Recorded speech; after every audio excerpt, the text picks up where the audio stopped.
10 นิ้วกราบนบนอบน้อมยังพระติรัตนเกี่ยวเจ้าตั้ง3 ประการอันมีพระพุทธพระธรรมพระสงฆ์อันเป็นสรณะที่เปิ่งตีเคารพนับถืออันสูงสุดในชีวิต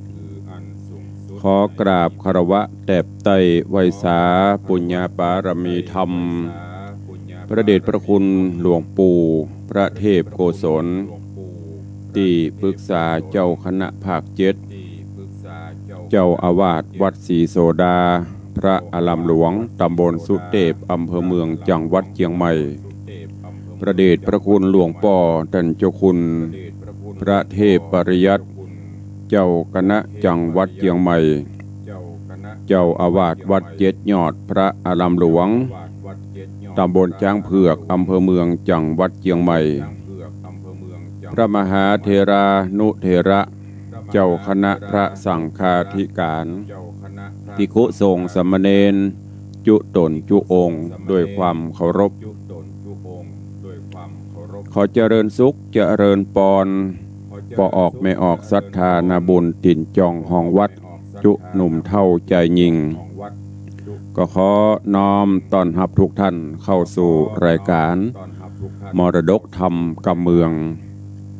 ทางสถานีวิทยุกระจายเสียงพระพุทธศาสนาแห่งชาติและสังคมรื่นเพื่อการศึกษาพระพุทธศาสนาและวัฒนธรรมส่งสัญญาณกระจายเสียงจากสถานีวิทยุวัดฝ่ายหินตำบลสุเทพอำเภอเมืองจังหวัดเชียงใหม่สถานีวิทยุวัดหนองกายตำบลสันปะยางอำเภอแม่แตงจังหวัดเชียงใหม่สถานีวิทยุ CM77 วิทยุอินเทอร์เน็ตล้านนาสถานีวิทยุพระพุทธศาสนาจังหวัดเชียงรายและสถานีวิทยุคลื่นพระพุทธศาสนาและจริยธรรมวัดพระธาตุเจ้าดอยสุเทพระบบ FM 96.0 เมกะเฮิรตซ์ตลอดจนวิทยุชุมชนเสียงตามสายหอกระจายข่าวตามวัดตามวาตามหมู่บ้านต่างๆที่ต่างสมปานเจ้าวัดต่างป่อแก่ป่อแขวนป่อหลวงป่อกำนันได้เปิดให้ญาติโยมศรัทธาได้ฟังกันอยู่ในเวลานี้พร้อมกันนี้ขอกราบถวายการต้อนรับและเจริญปอนต้อนรับครูบาอาจารย์ท่านเจ้าญาติโยมศรัทธาที่ได้สดับรับฟังและรับชมกันอยู่ทาง Facebook ไลฟ์สดสถานีมรดกธรรมวัดวังสิงห์คำ Facebook ของ104ธรรมะคลายเครียด Facebook ของวัดฝ่ายหินและFacebook ของสาธุชน FC แฟนรายการที่เข้ามาชมมาฟังแล้วก็ใจนิ้วน้อยๆอันเรียวงามของท่านนั้นกดไปที่คำว่าแชร์ก็จะได้รับฟังเสียงธรรมะกันอย่างทั่วถึงทั้งในกลุ่มเพื่อนๆFC เหมือนกันเนอะก็แชร์หนึ่งแชร์ก็1 บุญเป็นการฮือธรรมะเป็นตานไปในตัวเนอะเข้ามาแล้วกดแชร์เสียงธรรมะนี้ไปในกลุ่มตัวรายการนี้ดำเนินโดยกล่าวกับผมอาตมภาพพระครูวิสิทธิ์ศีลาพรเจ้าคณะตำบลประแดดเจ้าอาวาสวัดวังสิงห์คำตำบลประแดดอำเภอเมืองจังหวัดเชียงใหม่หรือนิกเนมญาติโยมศรัทธาฮ้องกันว่าตุลุงในวังก็จะได้น้อมนำเอาเสียงธรรมมาเทศนาให้ญาติโยมทั้งหลายเป็นประจำถึงวันเป็นประจำผู้เจ้าแล้วก็ตั้งแต่อาทิตย์หน้านี้เป็นต้นไปตั้งแต่อาทิตย์หน้านี้เป็นต้นไปวันเสาร์วันอาทิตย์ก็จะเปลี่ยนเป็นรายการเพลงดังในอดีตเปลี่ยนรายการเป็นเพลงดังในอดีตเนอะวันอาทิตย์นี้เอาเถอะมันประตันตั้งตัววันเสาร์วันอาทิตย์หน้า2 วันคือฟังเสียงเพลงอย่าพ้องสลับรายการเสียงธรรมะ ธรรมะก็ของตุลุงเตศพ่องตุลุงเตศจบตุเจ้าตนอื่นเตศแถมครูบาอาจารย์ก็สลับซ้ำปันได้ซ้ำมากันอยู่นี่เพราะมันมีเรื่องใหม่มาเตื้อภัยหันสมควรจะได้แฮมเบิร์ดเมตตาคอมเมนต์เมตตาได้เข้ามาแสดงความคิดหรือทาง Facebook ถ้าใครฟังเพลงดังในอดีตก็คอมเมนต์เข้ามาจะได้จัดไปหรือจัดให้ตามคำขอดำเนินรายการโดยนานเคิน เปลี่ยนชื่อเป็นจุลุงได้วางเป็นนานเคินไปจัดรายการเพลงพ่องก็สลับไม่เจ้ามาจะได้ฟังม่วนๆไอเพลงใหม่ๆที่เพลงบล็อกเพลงแรกมันต้องแจ้งเข้ามาเนอะไม่เปิดประจ้างก็จะย้อนอดีตให้ฟังอันนี้ในวันเสาร์วันอาทิตย์เริ่มเสาร์อาทิตย์แน่พวกกันเนอะได้รับอนุมัติจากท่านผู้อำนวยการเรียบร้อยละตามใจตู้ลุงนี่หรอตามใจผู้ดำเนินรายการมอบถวายเวลาคือละก็วันนี้อากาศสดชื่น สดชื่นแจ่มใสเย็นสบายแต่ท้องฟ้ายังมืดครึ้มอยู่เพราะมีพระพิรุณฝนลงมาตั้งแต่ตะคืนตั้งแต่ใกล้แจ้งละค่อนแจ้งละตีสองตีสามฝนตกตอนนี้ก็ยังมอกสุยอยู่แต่อากาศเย็นสบายวันนี้บันเน่อาจจะมีมาตลอดก็ช่วงนี้จะว่าฝนปลายฝนต้นหนาวก็แม่นจะว่าฝนสั่งฟ้าก็แม่นหรือเฮาก็นึกว่าฝนฮานี้หมดจะหนาวมันยังมาหนาวเตื้อเปิ้นว่าจะหนาวอย่างเป็นทางการเนี่ยก่อนลอยกระทงล่ะแต่มันกับมันแน่เนาะธรรมชาติย่อมแปรปรวนเปลี่ยนแปลงไปเดี๋ยวก็มีพายุเข้ามาแห่เหมาะอย่างประเด็นนี้เพราะมีพายุเข้ามาอีกนะก็จะได้ก็ตามด้วยความเป็นห่วงเนอะดูแลสุขภาพตื่นเจ้ามาครูบาอาจารย์เขาก็ดีพ่ออุ้ยแม่ป้าเขาก็ดีลุกจากที่นอนแล้วยืนสงบนิ่งประมาณ1 นาทีลงจากเตียงแล้วก็ยืนนิ่งๆก่อนจะไปฟังเตียวเตื้อมันจะสเลสลำหัวจะขมำไปตั้งฝาด้วยความเป็นห่วงนั่งกับเตียงสกรรมแล้วก็ค่อยลุกยืนสกรรมก๋วยเตี๋ยวจะไปประกองลุกพรวดพราดกระเตียวเนอะนั่นอันตรายแก่ตัวมาละก็เตือนกันไปอย่างเงี้ยแล้วก็ถ้าเป็นไปได้ก็แกว่งแขนพ่องบริหารร่างกายสุมาเตอดีดหันดีดนี่อย่างจี้กุงนี่พ่องสลัดแข้งสลัดขาพอนอนมาเลือดลมมันได้ปรับปฏิบัติไปอันนี้ก็เพื่อสุขภาพของทุกท่านตัวแล้วก็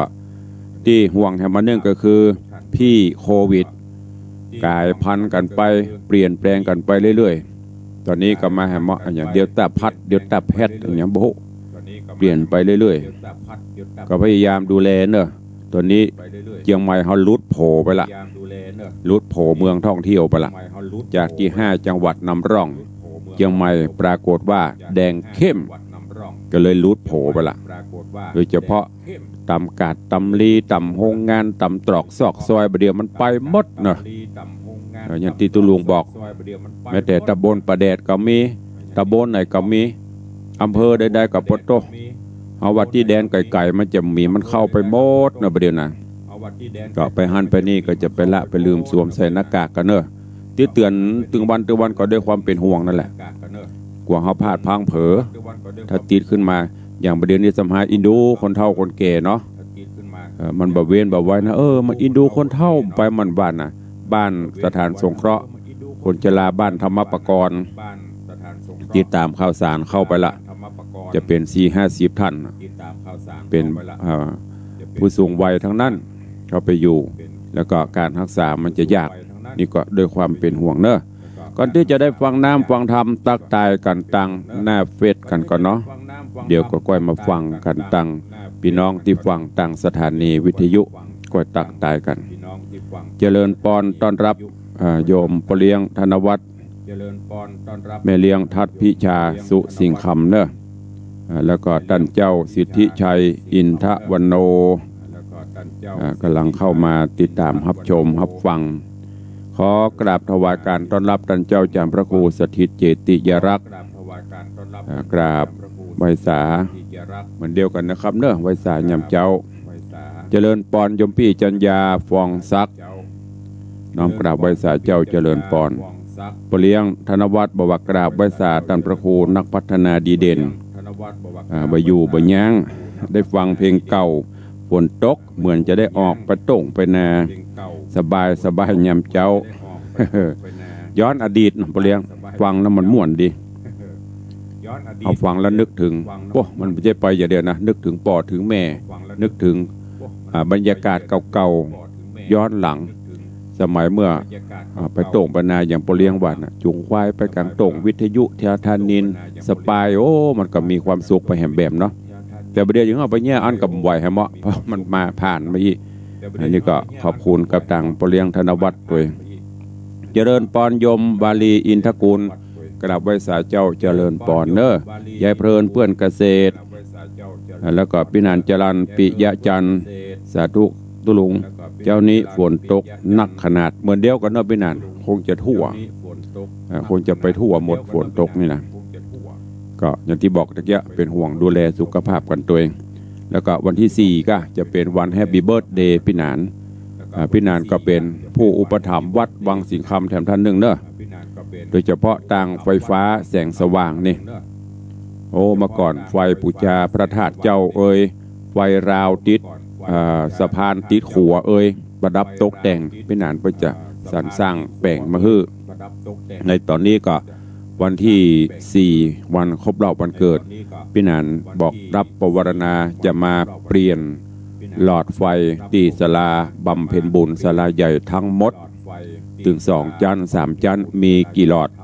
พี่นันจะมาเป็นเจ้าภาพเปลี่ยนเป็นหลอด LED ประหยัดไฟคือมดก็ประมาณ 8-90 หลอดในวันเกิดเปิ้นตัวก็อนุโมทนาขอบคุณกับพี่นันเนอะก็เจริญปอนยมยายเพลินเพื่อนเกษตรไหว้สาธุลุงสาธุเจริญปอนเนอะมาแล้วนางฟ้าสายบุญแม่เลี้ยงน้องแต้นก็เข้ามาชมโยมแม่ประณีพยัคฆ์ไคหพลนำไอเฟซบุ๊กไปว่านางฟ้าสายบุญเหรอบุญได้หรอไปกุฏิขอบคุณเนอะเจริญปอนโยมนวลสลิหินเขียวเชลเนอร์เจ้าสาธุอนุโมทนาเจริญปอนไอ้น้อยสุรินทร์หรือว่าท่านอดีตสทสุรินทร์แดงมาลีบ้านดอนใจเขานี่ก็เป็นศิษย์โยมเข้ามาชมฟังเทศน์ฟังธรรมยามเจ้าเจริญปอนด้วยเนอะเจริญปอนโยมจันทร์สายแปลงหลวงกราบสาธุเจริญปอนโยมระวิวันอินมีกราบไหว้สาเจ้าท่านพระครูขอเจริญปอนอันนี้เป็นFC ที่เข้ามาชมมาฟังกันต่าง Facebook ไลฟ์วัดเสาหินเวียงกุมกามท่านเจ้าจำพระครูนมัสการไหว้สายามเจ้าเนอจันทุปีเข้ามาชมกันในยามเจ้ามาฟังเทศน์ฟังธรรมรักษาฮีดหอยมรดกธรรมกับเมืองตัวเอาแล้วเนาะฟังน้ำฟังธรรมกันก่อนฟังน้ำฟังธรรมเอาสาระให้ก่อนก็เดี๋ยวก็มาอู้มาจ่ากันใต้รายการทำกรรมส่วนใครจะฟังเพลงม่วนๆที่ขอพระปุ้นวันเสาร์วันติดแน่จะเริ่มรายการ2 วันรวดเลยวันเสาร์วันติดเป็นวันหยุดเจ้ามาบรรลุแต่กับฟังเพลงเนาะนอนฟังธรรมเนี่ยมันม่วนนอนฟังเพลงนี่อย่างแควนแต่ตุลุงไม่ได้นอนนะตื่นวันนี้3:40 นาทีฝนกำลังลงลุกส่งน้ำส่งท่ามาเปิดเครื่องเปิดยังเขียนหั่นเขียนนี่ไหว้พระสวดมนต์เสร็จก็มาเทศน์ให้ฟังวันนี้อากาศสดชื่นแจ่มใสเย็นสบายมาแล้วปเลี้ยงสันปลาฝ้ายท่อได้หลายกองเนาะนับปิกของวัดไฟหินเสร็จไปตะวาวันนี้ก็วัดตะวากันเนาะปลุงปลืมอะตอดกระถินเปิดประนับเรียบร้อยละของตุลุงยังไม่ได้นับเตี้ยมันมีให้นับใครจะห่วมบุญตัวเองก็เลี้ยงตังอันสันปลาฝ้ายก็เอาไม้สักกล่องเนอะกล่องเงินก็ได้กล่องทองก็ได้กล่องเพชรก็ได้กล่องเพชรได้กระดิ่งจื้อตัวเก่าเพชรดีหรอ ต้องรับกองเพชรกะประกาศไปกันเดียวก็ได้ละเอามาวังสีคำพองฟังกันต่อในเรื่องของแมวโขนคำ2 เจ้า 3 เจ้า2 วัน 3 วันแล้วไม่ได้ฟังก็วันนี้มาฟังกันต่อมาถึงไหนละตุลุงก็มาถึงตีพญาเจ้าเมืองปาลาณสีที่ได้ฟังกำสุยกำเป้าของเมียน้อยของลูกคือเอาโปติสัตว์เจ้าไปลอยไปปล่อยอย่างเนี้ยตอนสุดท้ายมาวิบากกรรมต่างๆเหล่านั้นย้อนประเดประดังเข้ามาหาตัวเก่าโมดจนกระทั่งยักษ์มาเล่นหมากสกาเล่นอย่างสุดท้ายการยักษ์จำเป็นที่จะต้องปฏิบัติตามโดยเฉพาะแล้วแป่งกรงเอาโคนไปใส่ให้ยักษ์มากินจนบัดเดียวนี้นักโทษก่อมดคนเท่าก่อเสี่ยงอย่างก็มดล่ะเอาละกูจะเอาไผ่ไปใส่ให้มันกินนี่เหลียวไปเหลียวมากับบะเหลือไผ่แล้วตอนนี้เอาเข้าหาตัวเก่าละหมูนักหนีไปมดสุดท้ายก่อนที่จะถึงตัวเก่าก็ยังมีลูกยังมีเมียเลยตัดสินใจพอไปพอมาบานไผ่ตั้งใดละนอกจากเกสีก็จะเอาลูกสาวตัวเนี้ยไปฮื้อไปใส่โกงฮื้อยักษ์กินเอาเกสีเนี่ยไปใส่ที่หอผีพุ่นเมื่อได้รับคำสั่งจะอีโมอำมาตย์ทั้งหลายก็จำเป็นต้องปฏิบัติตามในตอนที่แล้วมาถึงที่นี้เนี่ยให้ทุกแก่ท่านทุกนั้นถึงตัวมันจะมีวันเดียวเนาะวันเวลาไปติ๊กเอาคนนั้นไปใส่มันไปก็เสี่ยงไปสุดท้ายก็จะเข้าหาตัวเก่าละเหมือนอย่างที่ตุลุงทองว่างูมีอย่างกินก็กินแหงตัวเก่าอันนี้ก็เหมือนเดียวกันจะเอาลูกไปใส่เอาเกสีไปใส่เสนาอำมาตย์กำลังจะจัดการเรื่องราวของแมวโขนคำจะเป็นจะใดเชิญติดตามรับฟังกันในตอนต่อไปณโอกาสบัดนี้นะโม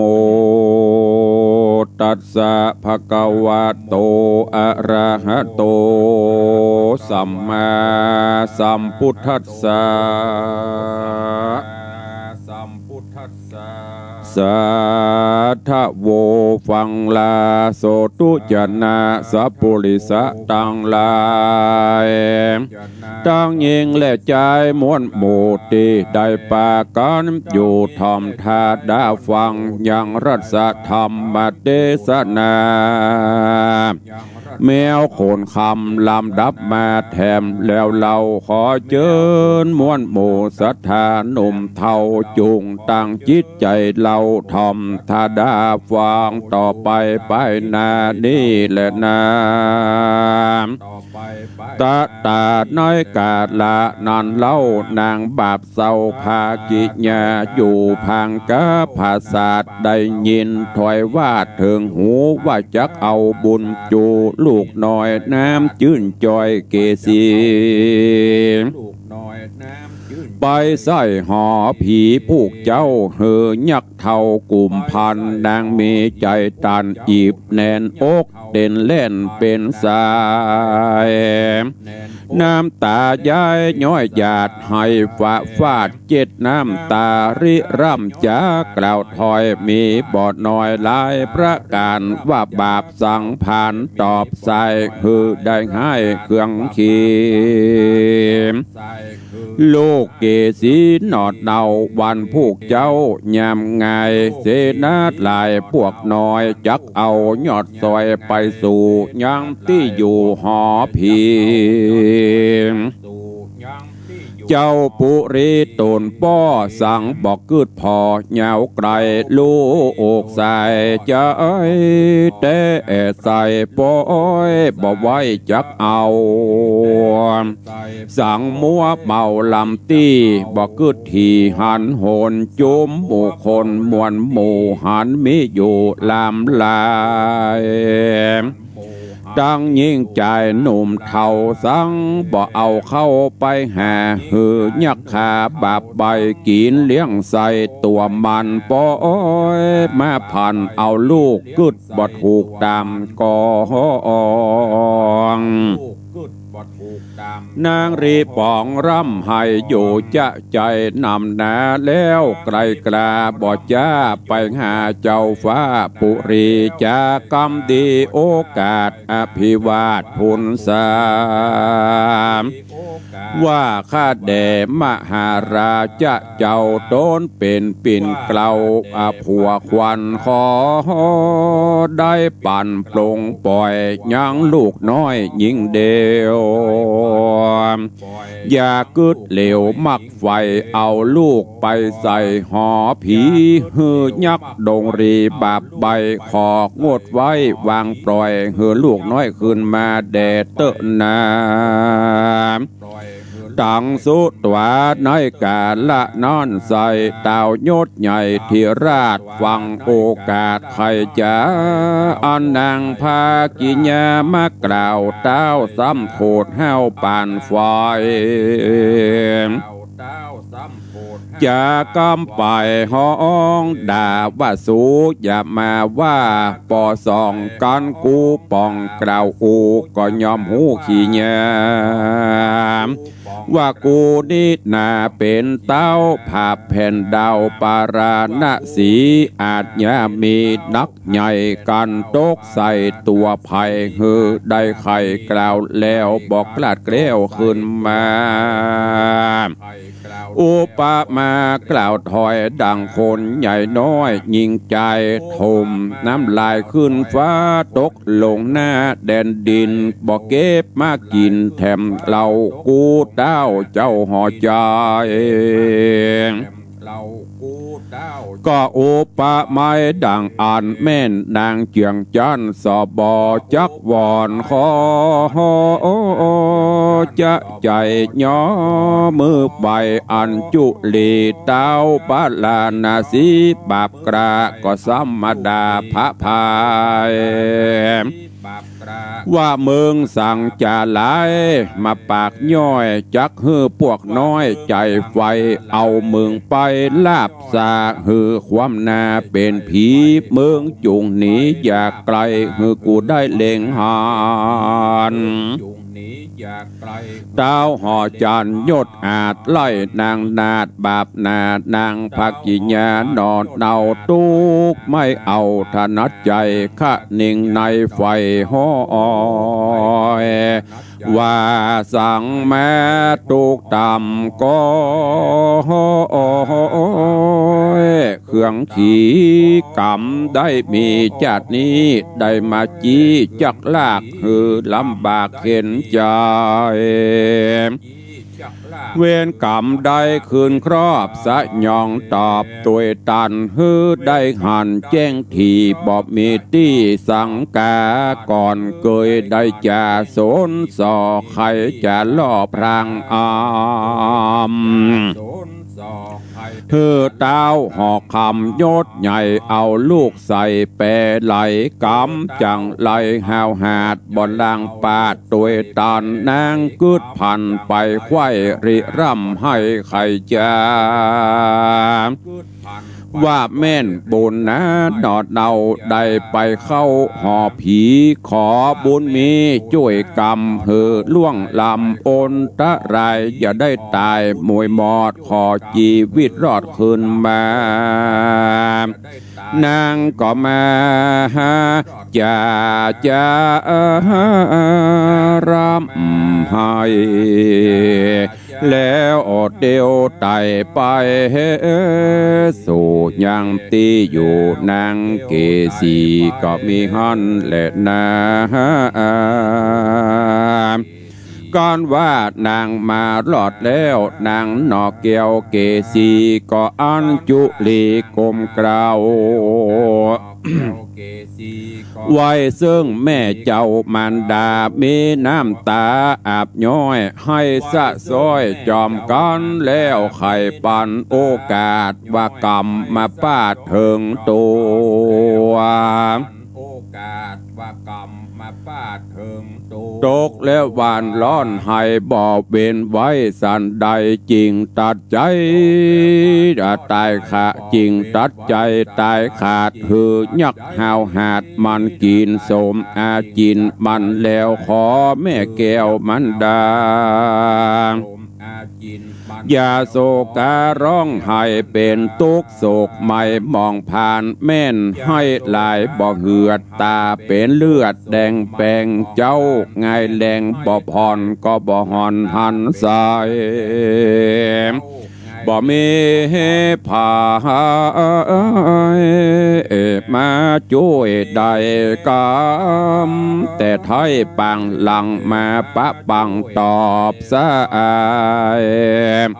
จริงได้ตกให้เครื่องขี่นางเกสียอดซอยได้กล่าวถอยจากไข่กับใส่ใจแม่เจ้าตลับต่อเต้าแจงรุ่งก็มีหันเล่นนา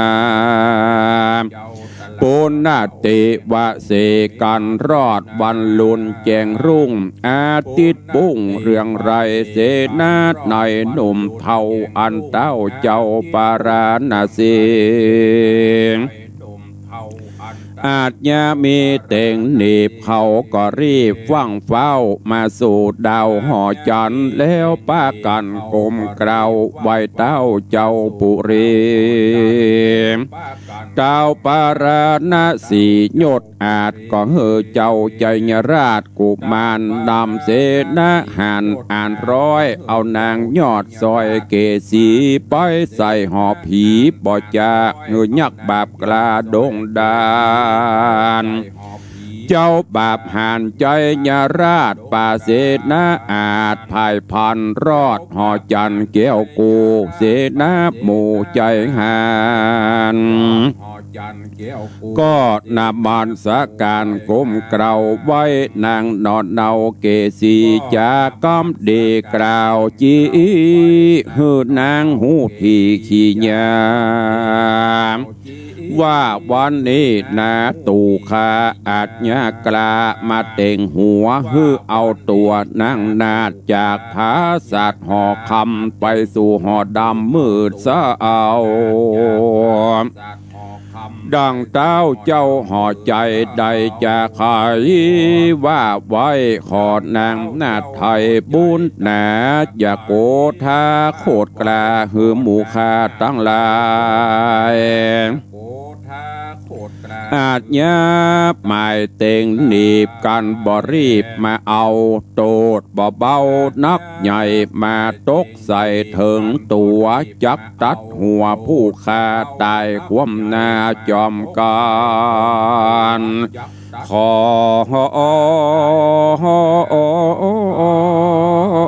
จอมควรน้อยนาตัดใจขาดตามมีตายเป็นพี่อยู่ฟ้าเอาที่ป่าเศร้าดงนาเสด็จมาอย่าจ้าดังผู้ฆ่าจะไข่ต่างจักไปก็ยากมีแต่ขวากเก้านามจักก้อยงมสามไปสู่ยังที่อยู่ดงตาลก้อนตาวันตกต่ำจากมืดค่ำจนตาก้อนค่ำมามืดแล้วก็กลัวยักษ์เท่าไพศาลบหันคนน้อยใหญ่มาใส่ไว้ห่อผีจักราวีมาอาสอดพดมารอดในเมืองจักขี่เครื่องเดือดฮ้อนตุกมาค้อนหมู่ตูขอบุญจูนอดลาอย่าโคดกลาเครื่องใจรีบเรียวไวมาสู่ยังตีอยู่ปุตสรดแก้วอันงามผ่องเพววนำนาเด็ดเตอที่นอนนางเกสีนอดลางามเงื่อนฟ้าผิวใสได้ยินก้อมไข่บอกกล่าวฮ้อนพระเผาตั้งตัวนางยินกลัวใจสั่นสะตานล่อนกะญา เหงื่อใครไหลมาอาบย่อยสั่งคนใหญ่น้อยยิงใจอ้อนมาใหญ่อยู่ทาตัดดีหน้าหอจันว่าจุงปาการจื่นจอยอย่าตุกดำก้อยเครื่องเคียงสวดสดีคำเจ้าข้าน้องเนาขอลาจากพังกาที่อยู่เข้าไปสู่หอผีตายละนี่กราบราบขอลาจากพี่น้องเม็ดแก้วป่องจุโคโอนโคนนางตามมนกล่าวแล้วก็ขี่รถแก้วกันงามเสนาลำอ่านร้อยก็ป่านางยอดซอยเกสีจากปุรีที่อยู่บ่ายหน้าสู่ดงควางไปตามตังจะใจด้านป่าไม้ดงตันลัดเท่าวันคุ้มหญ้าบุบุญป่ารอมคาตาวันดาตกต่ำจากมืดค่ำมัวฟางจิงรอดห่อสังป่าเศร้าเอานางนอนเนาเกสีเข้าห่อผีนั่นใส่ฮับประตูไว้ใส่ก่อนแล้วปากันจรขึ้นสู่ยังที่อยู่ปุรีก็มีหันและนาสาธิตาอันว่านาง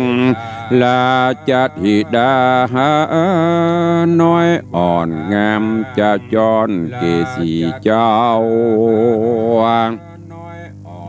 การอยู่หอผีมืดเศร้าก็กลมเกลาวันตาไว้ยังกุลปิตาป้อแม่พับรอดแผ่อินพรหมพญายมยศใหญ่พับรอดไว้เทวดาอันรักษาอากาศพับหิวหัดโดองดานกู้สถานยานน้ำหยุดเถื่อนทำปูดอยขอมาก่อยพอข้าอันใดต่ำจะเครื่องขี่โตดบ่มีหน่อมาตองได้มาอยู่ห้องหอสังเฮือยักโด่งขวางบาปใบกินเลี้ยงใส่ตัวมันนางไข่ปันถ้อยวาดว่าอะโหวัตตาโอยนออันว่าความตายนี่นอกราบรากบ่พ้นจากตัวกูอันจักมาจูบ่จ้าย้อนยักกระดงพรายก่อนตายไปนี่เราขอได้หันนาเจ้าน้อยนาจุมปุราชพุทธานางก็มาจะให้อยู่จะใจตนเดียวก็มีหันแหละนาเนติดังขีญาสั่งวันนาวิเศษจากห้องเหตุจุมปุราชพญาแมวโคนคำผูกทวนเก้าก็บังโกมสมเรศเด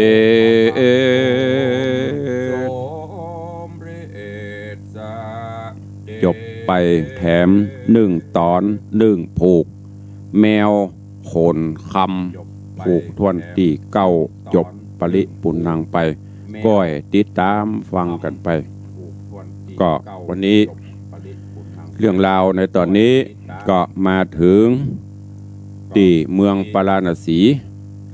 ป่อพญาเจ้าเมืองหลังจากที่การพนันการเล่นหมากสกา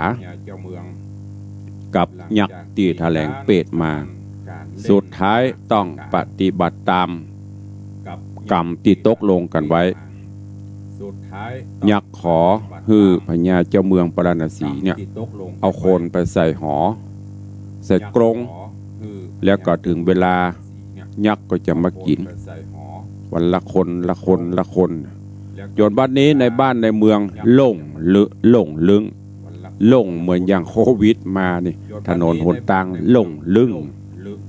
เพราะหูจะเนี่ยจะได้ละเสนาอำมาตย์ก็เอาเฮือไปกินละคนเฒ่าก็เอาไปละป้อน้อยป้อนานติ่มมาวัดมาวาก็เอาไปแล้วข้างกัตุเจ้าพนายน่ะมาเอาไปสุดท้ายมาเนี่ยจะได้พอไปพอมาเหลือลูกสาวเกษีก็เลยบอกคือเสนาอำมาตย์มีภัยละบะเอาลูกสาวกูนี่ไปเกษีนางภากิญาแม่ได้ยินใส่ก็ตุกอกตุกใจเข้าไปกราบทูลขอไว้ชีวิตซ้ำโดนพญาเจ้าเมืองด่าไล่ออกมาแหมเอาเนี่ยจะได้ภากิญาก็ไปหาเกษีไปปลอบประโลมลูกเกษีก็บอกแม่เฮ้ยบัดห้อยบัดหองอย่างนั้นจะได้มันก็ตึงบรอดตายแน่ไอหวังตายแน่คราวนี้มันบรอดแน่นอนบัดห้อยกำไผ่กำมันแม่เฮ้ยเป็นจะได้ก็จะมันเตอะมันตึงมีไผ่จ้วยจนสุดท้ายถึงการละเวลาเสนาอำมาตย์ก็มาเอาเกษีเพื่อที่จะเอาไปใส่กรงใส่หอคือยักษ์นางก็ไหวอินไหวพรหมไปแล้วก็ไปโดยตามเสนาเขาก็เอาไปใส่กรงรอไว้พอไปถึงเกษีก็ไหวอินไหวพรหมไหวกุลป่อกุลแม่และที่สำคัญนางได้ตั้งสัจจะอธิษฐานไว้ว่าก่อนตายขอให้ได้พบได้ปะกับเจ้าปี่จุมปูราชสกัมเตอะตายแล้วก็ไม่เสียดายนางจะได้ปะไม่ได้ปะ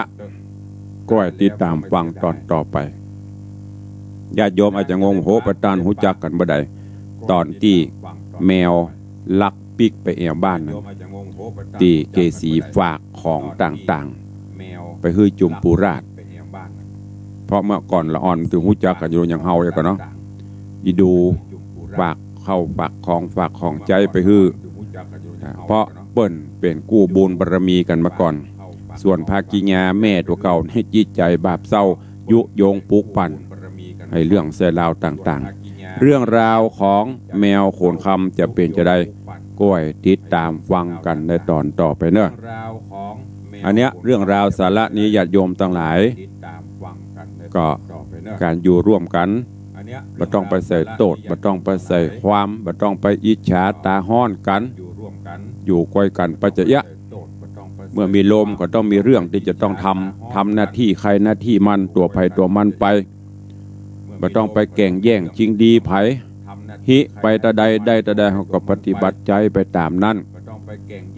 บ่ต้องไปหวังอันนั้นอันนี้นักลำไปอย่างพญาเจ้าเมืองนี่ก็ขี้โลภใครได้นั่นของเปิ้นใครได้นี่ของเปิ้นสุดท้ายของใดที่มันบ่ใช่ของเฮาอย่างที่ตุลุงบอกที่ครูบาอาจารย์ว่าไว้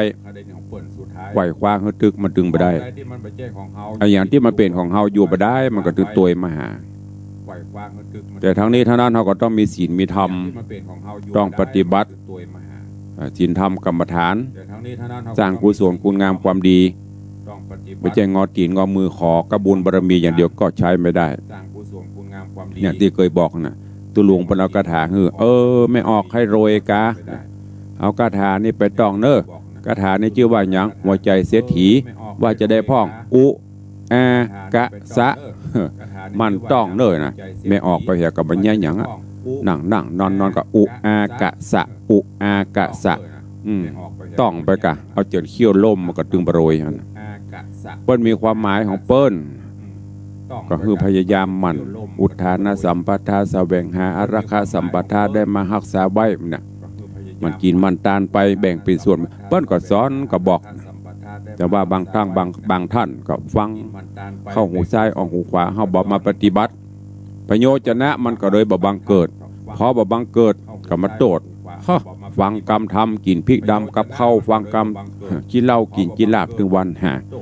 อันนั้นมันโตดอันนั้นมันประโยชน์พึงหันเฉพาะแน่นอนมันหลับลุบมันนั่งแต่ศีลธรรมมันต้องอาศัยระยะเวลาต้องปฏิบัติต้องโดยมีจิตเป็นธรรมมันถึงจะประสบความสำเร็จได้ดังนั้นวันนี้ฝากฝังไว้กับทุกท่านเนอะก่อนที่เขาจะได้ตักได้ตายได้ได้จากันตุลุงก็ขออนุโมทนาบุญเนอะกับสาธุชนญาติโยมที่ได้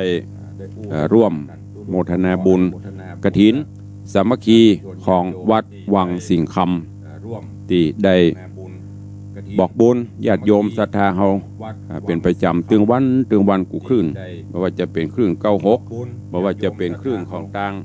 104ก็แจ้งไปท่านผู้ใดมีจิตเจตนาศรัทธาใครห่วมก็ได้บ่มีปัจจัยก็โมทนาบุญเพราะการบุญนี้เฮาได้มีการบังคับใดๆเนอะก็ขอบคุณอนุโมทนาบุญกับโยมนิรมนบุญรังสีมาร่วมโมทนาบุญทอดกฐิน100 บาทคุณโยมร้อยเอกบุญชูโยมสุทิน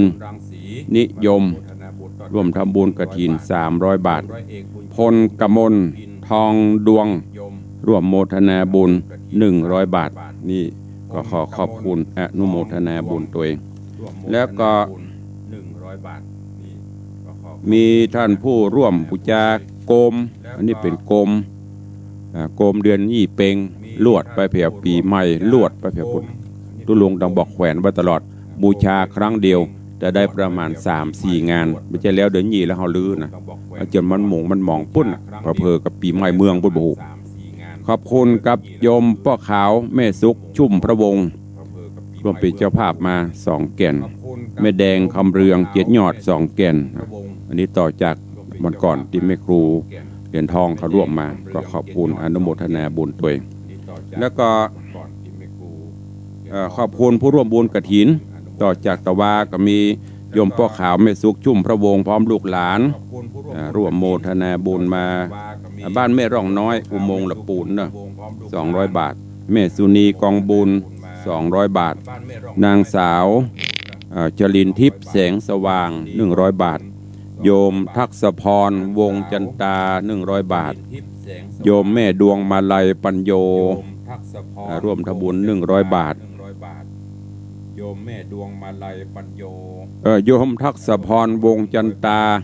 100 บาทแม่ดวงมาลัยปัญโย100 บาทแล้วก็มี100 บาทขอแม่ดวงมาลัยปัญโยนี่200 บาทโยมวิมลโยมพี่หมอมัทนาโยมนัดประคันอัมพันธ์ร่วมทำบุญ500 บาทโยมแม่ศรีลาละหง500 บาทโยมมาลัยใจวงทา200 บาทแม่กิ่งแก้วคำบัว300 บาทพ่อสมจิตทองคำ300 บาทพ่อครูอ้วนหรือว่าพ่อครูยุคนทรพ่อครูอ้วนบ้านเป้าแม่เลิมร่วมทำบุญ500 บาทแม่แดงก้อนแก้วจำปาลาว500 บาทยมชุมสิริธนาเกษตร200 บาทโยมแม่พรณภาสะอาดญาติ200 บาทโยมแม่พึ่งพรพึ่งบุญดวงแก้ว100 บาทแม่แสงจันทร์ชัยทิพย์หนองจ้อม200 บาทโยมแม่จันดีชัยแสง1,000 บาทแม่น้อยแม่จันดีชัยแสง1,000 บาทแม่คำใสวงธดาเจ้าของร้านอาหารคำดารา 1,000 บาทอันนี้โยมรัชนีโยมสุมารีโยมโกวิทโยมอุศนีโยมกิตติพจน์ลีละวัดหมู่บ้านทานโดง 1,000 บาทอันนี้เป็นรายนามผู้ร่วมบริจาคทอดกฐินที่วัดวังสิงคำเนอะวันอาทิตย์ที่14มีข่าวฝากประชาสัมพันธ์มาก็คืองานทำบุญพระราชทานเพลิงศพของท่านพระครูสุพัฒนกิจโสพลอดีตเจ้าคณะตำบลตาสลาหนองปะครั่งเจ้าอดีตเจ้าวาดวัดหนองปะครั่งเนอะเพิ่นจะได้ทำการพระราชทานเพลิงศพที่เมรุชั่วคราววัดหนองปะครั่งในวันอังคารที่14 เดือนธันวาคมก่อนเนอะเริ่มแล้วก็ไปสิ้นสุดวันพระราชทานวันเสาร์ที่18 ธันวาคมเป็นวันพระราชทานเพลิงศพดังนั้นก็เจริญปอนแจ้งกับญาติโยมเนอะใครจะร่วมเป็นเจ้าภาพสังฆทานเจ้าภาพโฮงทานก็ไปร่วมกันได้แจ้งความจำนงได้ที่วัดหนองปากครั่งตำบลหนองปากครั่งอำเภอเมืองเชียงใหม่เนอะก่อนที่จะได้ตักตายตังหน้าวิทยุหน้าไมค์ก็เดี๋ยวก่อนเนาะมีผู้เข้ามาเพิ่มเติม ที่ได้ตักตายไปก่อนรายการตะกี้มีโยมปีโยมแม่จันดีวิสุทธินันท์เข้ามาชมเปิดเฮือนแล้วเนอะสวรรค์ชาวนาน่ะก็เดี๋ยวก็จ่ายมาเพลงละสาวแล้วก็มีโยมตูวิเวกวรรณรามโยมปีอัญชลีคำกิติโยมปัทมาแจมโรโยมปีอัญชลีคำกิติวสาธุเจ้าเจริญปอนนะพี่เด้อโยมแม่จะดีว่ากราบไหว้สาท่านพระครูไหว้สาตัวใจมาสาวกับเพลงสวรรค์ชาวนายังไม่ลืมทวงแต่ว่าก็ทวงแต่เจ้าเขาฟังแล้วตัดได้ฟังลูกขวายใช่กะเจริญปอนโยมตู่เจริญปอนขอบคุณเจริญปอนโยมแม่ละอองแก้วชุ่มใจตะวาบนประตอดกฐินวัดประเดือวันก่อนก็มาห้อมวัดวังสีคำละแต่ไม่บาลานซ์กันเนอะปูนปนไปนักหนาห้ามมาน้อยเดียวผู้เล่นไปได้เนอะแม่เนอะเสียวกันไปเล่นๆอมวนยำเจ้าแม่บอกกราบไหว้สาเจ้าเจริญปอนเนอะเจริญปอนคุณครูประนอมอุ่นเรือนศูนย์เด็กเล็กอนุเชษน้ำบ่เย็นนี่ก็ไม่ออกดูแลเหมือนกันเบิดกับข้าวเบิดกับอาหารเบิดกับน้ำปะนะด้วยความห่วงใยขอบคุณตัวเนอะคุณครูประนอมอุ่นเรือนอันนี้เป็นภาษาอังกฤษยมพัดยมอะไรเงี้ย P H E T แต่อ่านบ่ได้อ่านเป็นตัวนี่ได้คอมเมนต์เป็นตัวอันนี้มาตัวกำกับชื่ออะไรอย่างเนี้ยดูมีหมูกี่ตัวบ่แต่มันอ่านบ่ได้ไหว้สาท่านเจ้าคัปเตอร์ครับกำลังรับชมบ่อันนี้พูดไว้เนี่ยข้าเจ้าพระครูสิริวชิโรภาสวัดป่าม่วงสันป่าฝ้ายตุเจ้าบ้านนอกหอกนิคมขอร่วมทำบุญกฐินวัดวังสิงคำสักน้อยเนอครับโอนไปแล้วครับเดี๋ยวจะพอเนอโอนมากี่ล้านขอกราบไหว้สาบารมีธรรมเนอขอฮือเฮงรวยกฐินสันป่าฝ้ายก็ขอให้ได้นักเนอหลักล้านขึ้นไปเนอปนโอนเข้าไปละแต่ไม่ได้ไปดูอ่ะกี่ล้านบุเจริญปอนโยมแม่จันเพนคำโปธากราบไหว้สาตำพระครูเจ้าเจริญปอนเนอะโยมแม่เนอะไอ้เน่งประกิตเอากระถินมาห้อมตุลุงตัวเนอะไอ้เนอะหันเปิดร้านโรยแล้วนะบอกให้แม่โอนมาตัวสักล้าน2 ล้านเนอะมาห่วมกระถินด้วยกันเจริญปอนพี่ไอ้ดำรงมูลศรีพี่ไอ้ดำรงมูลศรีนี่ก็โยมอุปถัมภ์วัดแถมท่านหนึ่งสืบแดนเนอะไปละกันเนอะคุยมีละอารมณ์ก็ต้องดูแลกันต่อเนอะจะไปละในวังมาห่วมกินห่วมทานด้วยกันเนอะ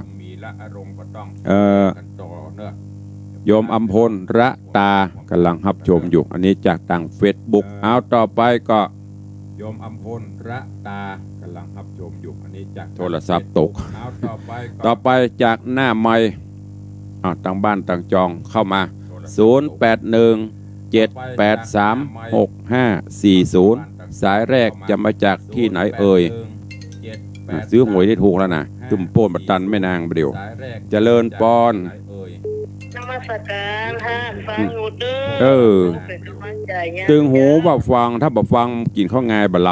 ำแม่แล้วถ้าได้ยินเสียงค่ะนี่นะเหมือนกับขาดอย่างจะหลายอย่างเด้อก็นี้ก็โทรศัพท์มันเนอะสาธุอนุโมทนาเจริญปอนสาธุเจริญปอนญาติรักษาสุขภาพนี่นะมันจะภาพบ่ได้บ่ฮู้เอาเปลี้ยงบ่ได้จะไว้สาก็เจริญปอนครูบาอาจารย์ไว้สาท่านพระครูเด้อรักษาสุขภาพตัวFC นักศีลนักบุญเด้อบุญศีลบุญทานรักษาคุ้มครองเด้อโควิดมาก็รักษาศีลรักษาธรรมเรียนเด้ออย่าได้ก็เดี๋ยวว่ารักษาโควิดไว้อีกมันไว้นี่ลอยกระทงก็จะเป็นลอยศีลมองปีใดก็งดงามคนใดมีธรรมมองเมื่อใดก็มีสง่าคนมีศีลมีธรรมมองที่ใดก็งามตาศรัทธาเฮารักษาศีลรักษาธรรม อยู่ประจำใจนะครับ สาธุ ภาษาบาไวสาดังกปูเนอไวสา ธุได้ครับไอ้อย่างก็ข้อคนห้องคติธรรมกับปเลี้ยงตัวสาธุอนุโมทนาสาต่อไปเข้ามาขอบคุณเจ้าภาพกฐินใหญ่ปีนี้อันใหม่มีโยมปเลี้ยงธนวัฒน์แม่เลี้ยงทัดพิชาสุสิงคำร่วมเป็นเจ้าภาพประธานใหญ่ถวายปัจจัยจำนวน 320,000 บาทขอบคุณอนุโมทนาบุญกับโยมปออาจารย์บุญมาแม่ตุนแก้วท่านผอ.ถนอมคุณครูจิตราทาคำแปงร่วมเป็นเจ้าภาพตอดกฐินจำนวนปัจจัย 120,000 บาทขอบคุณอนุโมทนาบุญกับโยมป่ออนันต์โยมแม่วงเดือนนางสาววันเพ็ญทองซักร่วมโมทนาบุญกฐินต้นใหญ่จำนวนปัจจัย 120,000 บาทก็ขอขอบคุณอันนี้ก็ปีนี้เป็นศรัทธาในบ้านในจองวัดวังสิงคำวันนี้รูอุปถากป่ออาจารย์บุญมาก็เป็นมัคคณายกวัดวังสิงคำผู้นำกินน้ำตาลป่ออนันต์ก็เป็นกรรมการบริหารวัดปเลี้ยงธนวัฒน์แม่เลี้ยงปเลี้ยงธนวัฒน์ก็เป็นวิทยาวิจกรวัดวังสิงคำฝ่ายสาธารณูปการในด้านการอุปถัมภ์ในด้านการดูแลก่อสร้างปีนี้ก็ได้รับเมตตาในการบริหารงานของวัดเขานี่ได้ช่วยกันร่วมกันกับญาติโยมสาธุชน FC ตลอดจนครูบาอาจารย์ท่านเจ้าอยู่วัดจุวาท่านอาจารย์พระครูสถิตเจติยลักษณ์ก็ว่าโอ้จะฝากโยมแม่จันดีมาห่วมบุญด้วยเนอะก็ต้องกราบขอบพระคุณครับในเมตตาบารมีครูบาอาจารย์ตัวนอกจากนั้นก็ได้รับจากต่างองค์การบริหารส่วนจังหวัดเชียงใหม่โดยท่านนายกพิชัยเลิศพงศ์อดิศรแล้วก็ร่วมกับสมาชิกสภาจังหวัดโดยการประสานงานของท่านสจ.จิรันพรเตโชรานแล้วก็คุณหมอหรือว่านายแพทย์เพทายเตโชรานรองนายกองค์การบริหารส่วนจังหวัดและก็สมาชิกสภาจังหวัดเชียงใหม่สจ.จิรันพรนี่เป็นสจ.เขต 3ของอำเภอเมืองเป็นผู้ประสานงานตัวเดี๋ยวเวลาแถมน้อยเนอะใครจะอู้ตัวเข้ามา0817836540เข้ามาได้จะไปหายจากกันนะอยู่ด้วยกันแถมตื่นบ่เมินจะไปไหนตุลุงเปิ่นจะฮึดตึกเนี่ยเดือนเนี่ยก็ถ้าจำไม่ผิดเมษายน 2565เราก็ต้องจากกันไปจากไปไหนเปิ้นจะยุติการกระจายเสียงทั้งหมดแล้วเพราะฉะนั้นกระจายอู้กับเชเนอร์มาได้ก็มีกับปอเลี้ยงไปเลี้ยงอู้กับผู้เจ้าฟังกัดตุลุงแต่บ่อู้บ่ฟังบ่โทนะบ่โทก็จะไม่ได้โทแล้วเนอะเอาละโทก็ได้บ่โทก็ได้เพราะอย่างเวลาหมดละต้องนำรายการจากกันไปก่อนก็ขอนำบ่ต้องโทรละหมดเวลาละเปิ้นคือโทรตั้งแต่เจ้าบ่โทรว่าเวลาหมดส่วนมากมันจะชอบอีกกระตุ้นลงจมหน่อยนะโทรเข้ามาหมดเวลาแล้วเด้อจะไปแล้วก็ลากันไปก่อนนกลาป่าไม้ไก่ลาเข้าเปียนทูบจะลาเตียนเสวียนจะลาเข้าเจ้ามือลาหวยสวยลาพระเจ้าแว่นพักแว่นลาเตาหนองแจะปูจะลานาป่าจะลาแซะลาแขกแก้วคนฟังลาจากวันนี้บ่ดีลืมกันวันหน้าเฮายังปะกันเนอเจ้าปะกันเนอเจ้าอยู่ดีมีสุขเหมือนกันจุตนจุองค์จุผู้จุคนเนอจัตตาโลธรรมาวัฏันติ